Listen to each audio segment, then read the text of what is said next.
Nunca pensé que la boda de mi hermana sería el día en que todo cambiaría.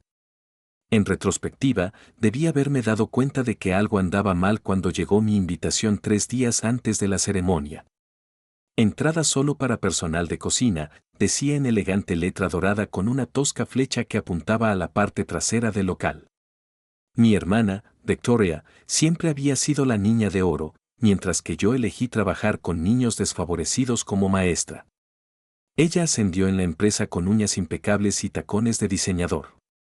Nuestros padres nunca me permitieron olvidar la diferencia entre nosotras. ¿Por qué no puedes ser más como tu hermana?, decía mamá, negando con la cabeza al ver mi ropa sencilla y mis zapatos prácticos. Mírala, comprometida con James Anderson, director ejecutivo de Anderson Industries. ¿Y qué tienes para mostrar? Lo que no sabían era que yo tenía mucho que mostrar, pero no de una forma que ellos pudieran entender. Mi pequeño apartamento quizá no sea impresionante, pero las sonrisas de mis alumnos cuando por fin comprenden un concepto difícil, valen más que cualquier piso de lujo. Aún así, fui a la boda. Victoria era mi hermana, después de todo, aunque se había distanciado más desde que se comprometió con James. Me puse mi mejor vestido, no de diseñador, pero elegante en su sencillez, y conduje mi viejo Honda Civic hasta el Hotel Grand Plaza. El guardia de seguridad de la entrada principal echó un vistazo a mi invitación y señaló hacia atrás. Solo entrada de servicio, dijo con brusquedad. Me encontré caminando por la cocina del hotel, esquivando al personal, que se preparaba para lo que claramente iba a ser una recepción extravagante. Una anfitriona me condujo a una pequeña mesa escondida tras una gran columna, prácticamente oculta de la celebración principal. Las instrucciones de Victoria fueron muy claras, dijo disculpándose. Los familiares que puedan avergonzar a la pareja deben mantenerse fuera de la vista. Me temblaban las manos al sentarme.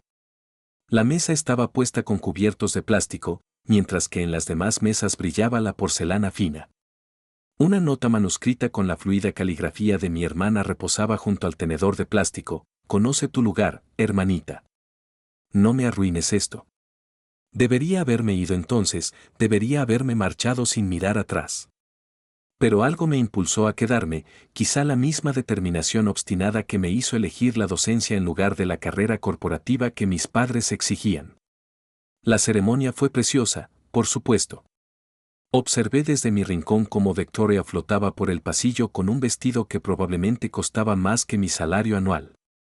James Anderson esperaba en el altar, alto y distinguido con su smoking a medida. Era guapo, con esa elegancia que adorna las portadas de revista, pero algo en su expresión parecía tenso. Entonces me vio. En ese instante, al cruzar sus ojos con los míos a través de la sala llena, James Anderson, director ejecutivo de Anderson Industries, hizo algo completamente inesperado. Dejó caer su anillo de bodas. El pequeño anillo dorado hizo un ruido metálico al golpear el suelo de mármol y rodar, quedando justo a mis pies. Al agacharme para recogerlo, me invadieron recuerdos de hace 15 años. Yo tenía 19 años y me pagaba la universidad en una pequeña cafetería de Boston.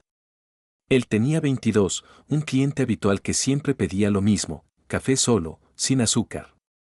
En aquel entonces, no era James Anderson, el director ejecutivo. Era simplemente Jamie, un estudiante de posgrado con el sueño de cambiar el mundo mediante prácticas empresariales éticas. Habíamos pasado 6 hermosos meses juntos, compartiendo sueños y planes de futuro. Él quería revolucionar la responsabilidad corporativa, yo quería ser profesora. Hablamos de combinar nuestras pasiones, tal vez fundar una fundación educativa. Entonces desapareció, sin explicaciones, sin despedidas, simplemente desapareció de mi vida por completo. Intenté encontrarlo, pero era como si nunca hubiera existido. Un año después, vi su foto en una revista de negocios: James Anderson, heredero de Anderson Industries, comprometido con una adinerada mujer de la alta sociedad. Se me rompió el corazón de nuevo. Ahora, allí estaba, mirándome como si hubiera visto un fantasma mientras mi hermana, su esposa, me observaba confundida. Jamie, susurré, ofreciéndole su anillo de bodas. Su rostro palideció. Las cejas perfectamente depiladas de Victoria se fruncieron. James, cariño, conoces a mi patética hermanita.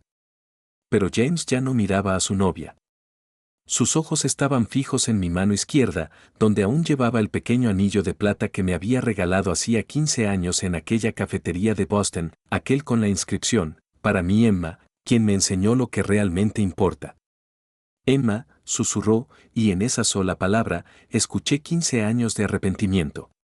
La voz de Victoria se volvió aguda. James, ¿qué pasa? Antes de que pudiera responder, un distinguido hombre mayor se levantó de la primera fila, Richard Anderson Sr., el padre de James y fundador de Anderson Industries. Su rostro era deslumbrante al acercarse al altar. Hijo, su voz resonó por la sala repentinamente silenciosa, por favor, dime que esta no es la misma Emma. ¿La misma Emma? Las palabras flotaban en el aire como nubarrones. ¿Qué quería decir? James se irguió y, por un instante, vi a la Jamie que conocía, la que quería cambiar el mundo. Sí, padre, dijo con claridad. Esta es Emma Chen, la mujer por la que pagaste $5 millones para que desapareciera hace 15 años. La sala se convirtió en un caos. La boda perfecta de Victoria se convirtió en un pandemonio. Los invitados empezaron a susurrar, los teléfonos lo grababan todo. El rostro de mi hermana se tiñó de un rojo peculiar que contrastaba horriblemente con su vestido blanco. ¿$5 millones? Me levanté lentamente, el sueldo de mi profesor de repente parecía muy diferente. ¿Me pagaste para desaparecer? Richard Anderson Sr. se ajustó su costosa corbata. Le pagué a tu madre. Me aseguró que nunca volverías a contactar con James, dijo que estabas de acuerdo en que era lo mejor. Mi madre. Por supuesto.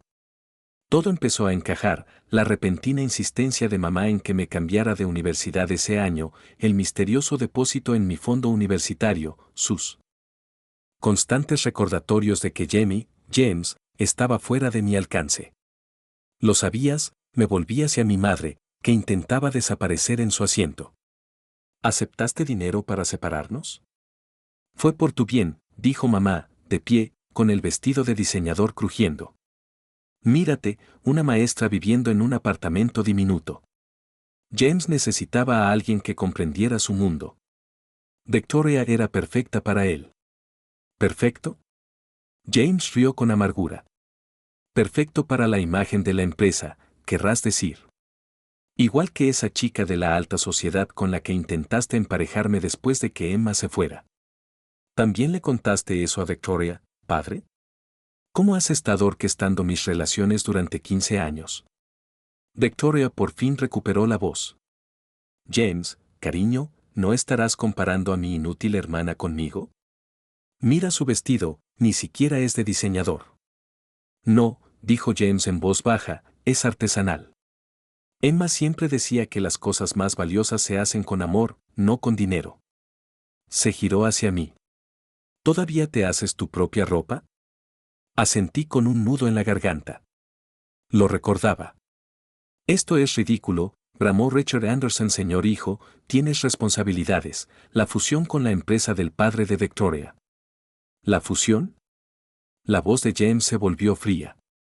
¿De eso se trata realmente esta boda, padre? ¿Otro negocio? Se giró hacia Victoria. La empresa de tu padre está quebrando. Este matrimonio la salvaría. Por eso insistió tanto en que salieras conmigo, ¿no? El padre de Victoria se levantó de un salto. Mira. Pero James no había terminado. Metió la mano en su chaqueta de smoking y sacó una memoria USB. Encontré unos documentos interesantes la semana pasada, padre, sobre lo que realmente ocurrió hace 15 años, sobre la verdadera razón por la que querías que Emma se fuera.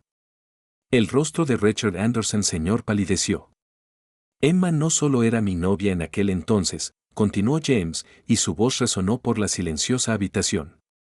También era voluntaria en un centro juvenil en el sur de Boston, un centro juvenil que estaba a punto de ser demolido para construir uno de nuestros complejos residenciales, un complejo que habría desplazado a cientos de familias. Recordé esa pelea. La comunidad había estado organizando protestas y yo los había estado ayudando. Jamie, James, los había apoyado, incluso habló de buscar ubicaciones alternativas para el proyecto. Emma estaba organizando a la comunidad, continuó James. También era muy buena en eso, realmente buena. Los medios empezaban a prestarle atención. Si ese proyecto hubiera fracasado, le habría costado millones a la empresa. Pero lo más importante, habría demostrado que a Anderson Industries se le podía vencer. Por eso tuvo que irse, ¿no es así, padre? Richard Anderson Sr. se desplomó en su silla. Así que le pagaste a su madre para que la hiciera desaparecer, dijo James con voz gélida. Destruiste pruebas de nuestra relación. Incluso donaste a su nueva universidad para asegurarte de que la aceptaran para un traslado, todo tan perfectamente organizado. Hice lo necesario para la empresa, murmuró su padre. La empresa, rió James. La empresa que ahora es mía. Se volvió hacia los invitados, sorprendidos. Ah, sí, desde la semana pasada soy el accionista mayoritario. Mi padre se dio el control como regalo de bodas anticipado. Irónico, ¿verdad? Se acercó a mí, ignorando el chillido de protesta de Victoria. Emma, dijo en voz baja, pasé 15 años pensando que me habías abandonado, 15 años intentando ser el hijo que mi padre quería. La semana pasada, encontré estos documentos y por fin lo entendí. Iba a cancelar la boda, pero vi tu nombre en la lista de invitados, sentado en la cocina, claro. Sonrió secamente. Victoria siempre tuvo un don para el drama. Se giró hacia mi hermana. Por cierto, la boda se canceló. Quizás quieras revisar las finanzas de la empresa de tu padre antes de que intente organizar otra fusión. Victoria gritó, lanzándonos su ramo. En lugar de eso, golpeó una pirámide de champán, haciendo que las copas de cristal se estrellaran contra el suelo. Como mi primer acto como director ejecutivo, anunció James por encima del caos, Anderson Industries está creando una fundación de $100 millones para iniciativas educativas en comunidades marginadas. Me miró. Necesitamos un director que entienda tanto la educación como la organización comunitaria. ¿Te interesa?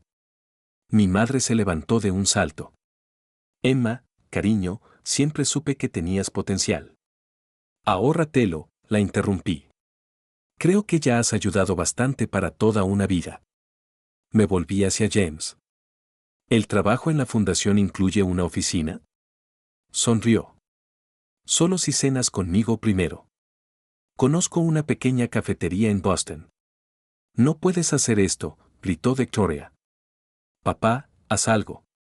Pero su padre ya salía corriendo, teléfono en mano, probablemente llamando a su contable. Richard Anderson Sr. se levantó tembloroso. Hijo, piensa en lo que estás haciendo.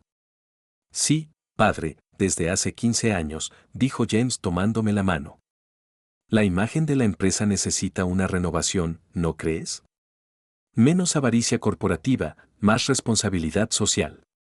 Emma siempre decía que la medida del éxito no es cuánto dinero ganas, sino cuántas vidas mejoras. Mi hermana se puso a gritar de nuevo, pero apenas la oí. Estaba mirando el pequeño anillo de plata que nunca me había quitado, recordando a un joven en una cafetería que quería cambiar el mundo. Lo conservaste, dijo James en voz baja, tocando el anillo. Volviste, respondí. 6 meses después, la Fundación Educativa Anderson Chin ya había financiado 50 programas comunitarios. Victoria acabó casándose con un príncipe europeo de menor rango que, irónicamente, creía en políticas socialistas. Mis padres se interesaron de repente por las donaciones benéficas, aunque sus invitaciones a eventos familiares se perdieron misteriosamente en el correo. Richard Anderson Sr. se retiró a una villa en Italia, aunque envió una carta de disculpas sorprendentemente emotiva. La enmarqué junto al artículo del periódico sobre el lanzamiento de nuestra fundación. En cuanto a James y yo, seguimos yendo a esa cafetería de Boston. Él sigue pidiendo café solo, sin azúcar. Pero ahora, cuando hablamos de cambiar el mundo, lo hacemos. El pequeño anillo de plata por fin tiene un compañero, una sencilla banda de oro que combina a la perfección. La inscripción, para mí James, que regresó a lo que realmente importa. A veces, la mejor venganza no consiste en vengarse, sino en hacer las cosas bien.